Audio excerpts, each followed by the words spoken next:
Whether you're looking for answers to specific life questions or seeking to become the best version of you possible, welcome to the Mental Breakdown and Psychreg podcast, where we offer insight, information, and strategies based upon research and years of practice as clinical psychologists. So sit back, have a listen, and get connected with our hosts, Dr. Berney Wilkinson and Dr. Richard Marshall. Welcome back. Richard, we're going to start out this week talking about a movie that we've talked about before, but Right. This is an interview with the psychologist behind the movie Inside Out. You know, what's funny about this interview is that when we did a podcast review. Mm-hmm. about this movie. Yeah, and the we link said, is in the show notes for the YouTube video of our... Right, it's a wonderful movie. Yeah, if you yeah. haven't seen it, you just have, this is a must-see. But we were saying then, boy, it'd be interesting to talk to the psychologist behind this. Yeah. And lo and behold, here's this conversation with the Right. psychologist behind the movie Inside Out. Yeah, and what's funny but not funny is the way that we're behind on things sometimes. This was a interview from 2015, Right. July 2015, just around the time I think that the movie came out. So Right. we missed this interview, but it's okay because it's great information and it fits with a lot of the things we've been talking about recently. Mm-hmm. So this is a conversation with what is his name, Dachor? Keltner? Yes, the psychologist. Dachor Keltner? Yes. I'm not sure how I to think pronounce that's his name. I realized I went back and was listening to some of the podcasts we did last week, and I'm horrible with pronouncing names and. Well, I'm not sure how this would be. Hertfordshire. It's Dacher, and I don't know whether it be Dasher or Dacker. Right. But the last name is Keltner, and I give Pixar credit Yeah. because they call them perfectionists, but they went to these psychologists who specialize in the study of emotion, and one of them happens to be this Dr. Keltner from Berkeley. Yeah. He's at UCal Berkeley, and they became consultants on this movie about emotions. Yeah. And they spent quite a long time, several years. Right. The director did. The director is Doctor's last name is Doctor with an E. I don't know. Yeah. And Pete Doctor. right. And so he spent 5 years just interviewing these two psychologists, Right. and then they did this interview on one of them, this Dr. Keltner. Yeah. And he is an expert in emotions. Right. And I really like some of the things that they outlined in this through this interview. You know, and they talk about some of the positive That's right. aspects that have come out of this film. That's right. That and what the movie got right. You know, and it was really encouraging when the interviewer asked him, what did the movie get right? And he explained three things that he thought the movie did well and did do accurately. And then, but especially was the response Right. from viewers. Yeah. You know, the impact that the movie had on viewers. Yeah. Really interesting Well, stuff. let's talk first then about some of those things that the movie got right. There were Right. three things, right? Right. What was the first thing? First one was our emotions guide how we interpret the world, how we Right. understand the world. And you see that with Riley. The girl in the movie is named Riley. She's about how old? She was 10? Yeah, I think so. Yeah, middle, around 10 years old. Yeah. A preteen. Right. She was a preteen because the end of the movie is Adolescence, puberty. Puberty. Right? What is puberty? Probably not important, right? And so she's a prepubescent girl, probably around 10. And in the movie, you see her interpreting her world through the emotions that she's Right. feeling. When she's angry, that's how she sees the world. When she's happy, that's how she sees the world. Right. So our emotions guide how we perceive the world. Right. What's the second thing? The second thing is emotions, they really shape how we relate to each other. And he gave this wonderful example of when you fall in love, all the things that you do are shaped by that emotion. Right. So going out and buying candy and buying flowers and touching the person and talking to the person, pursuing the person, it really shapes our behavior. Our emotions shape Right. our behavior. And you can see that play itself out with any emotion. If you're angry, you go home and do stupid things, you know, kick Right. the dog and break things. And so our emotions guide us. And then the last one is that And I did not know about this, I'm embarrassed to say. The memories that you recall are based on your emotional state at the time. Right. So if you're angry, you are more apt to recall angry memories. Right. If you're happy, you're more apt to recall happy memories. That to me is one of the 2 or 3 main points in this whole interview. Right. Is that people should take, that I want people to take from it, is that your emotional state will influence the memories that you recall. I did not know. That's a line of research that this Keltner does, that Dr. Keltner does. That's one of his areas of research. And it's something that I'm going to start incorporating into my teaching. Right. And I didn't know about that. Yeah, I think that the underlying theme with all 3 of these main points that the film got right is that, our emotional state Right. at any particular time influences everything. It does. It really does. It influences how we interact with each other. Exactly. It influences how we remember things that happened in the past, and it influences how we consolidate what's happening right now. Exactly. Right. So our emotional state, and it makes sense because the way that our brain is even structured, Right. the emotional centers of our brain are immediately adjacent to the memory storage sections That's of our right. brain. They sit against each They're other. right there. Right. Yeah. Right. Mr. Hippocampus and Mr. Amygdala. Right. Right. They're right there next to each other, and so it makes sense that they would be highly related. Right, right, and I think that was a wonderful insight, and the movie does sort of depict these 3 things, but this whole notion of we recall based on how we feel is really central. Yeah.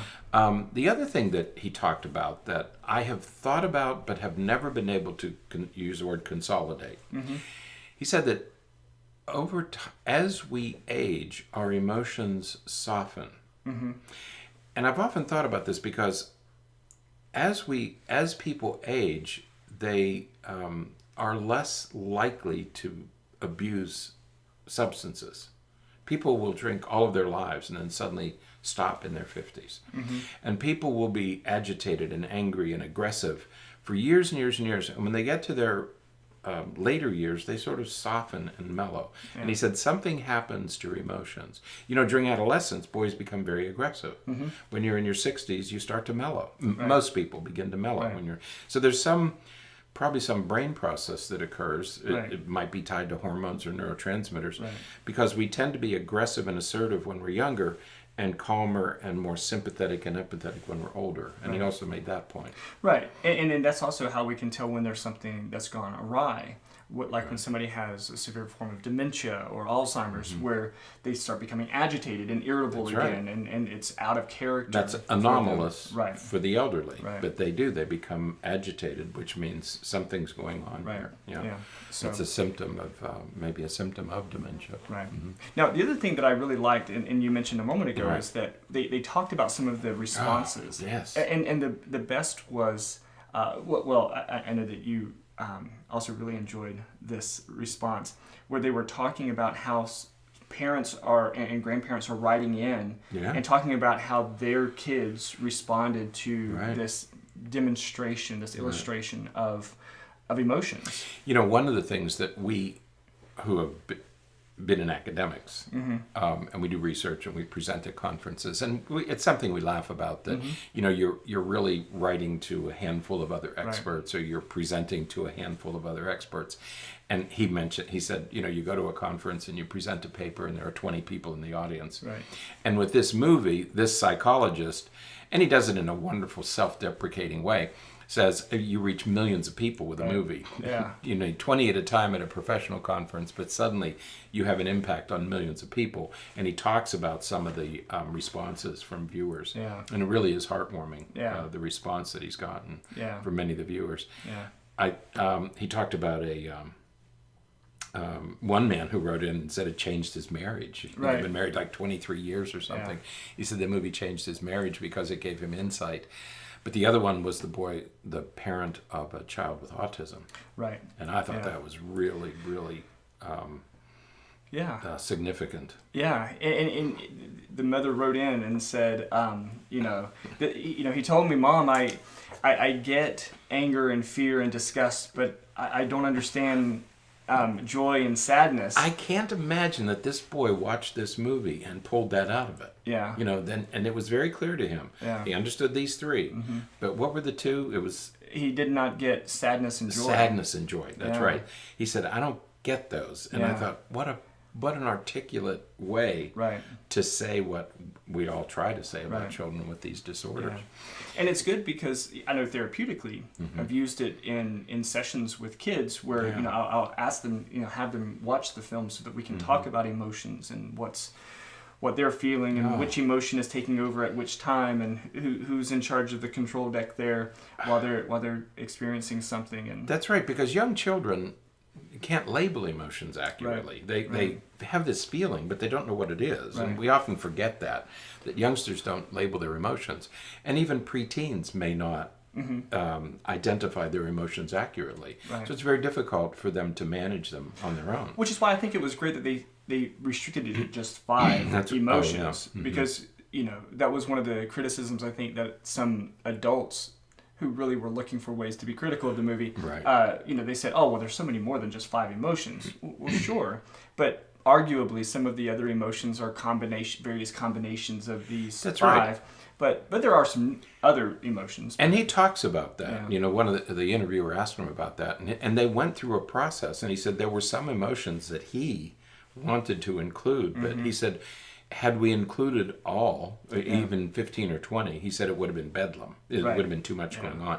Because there was plenty with just those 5. And he said, and he said that emotion experts typically agree that there are these 5 basic emotions. You can add others to it, but there are these 5 basic emotions. So I think they were pretty on target in selecting those 5. Yeah. But that boy with autism, that was really something. Yeah. So the link to this interview, the transcript of the interview, it was published in the Pacific Standard, again in July of 2015. The link to it is in the show notes, as is the link to the YouTube video of our movie review of Inside Out, where we talk about it in a little bit more detail. But definitely check out the interview. Check out Dr. Keltner's research.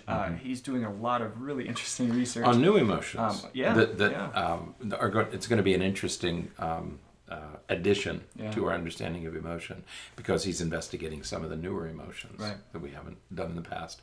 And he also made one other point in this article, and that is that happiness is all of your emotions. If you're either yourself or your children, or if you're teaching, we have to have a full range of emotions. Happiness is not just being happy, it's being able to express all of your emotions.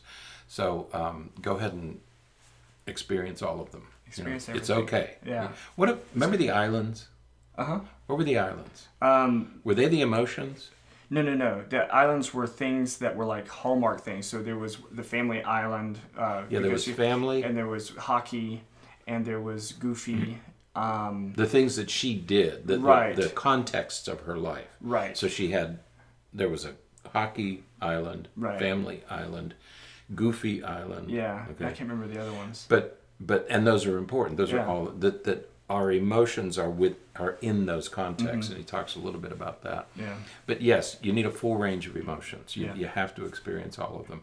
And there are so many families where emotions are restricted to 1 or 2. It's okay to be angry, but you can't be sad. Yeah.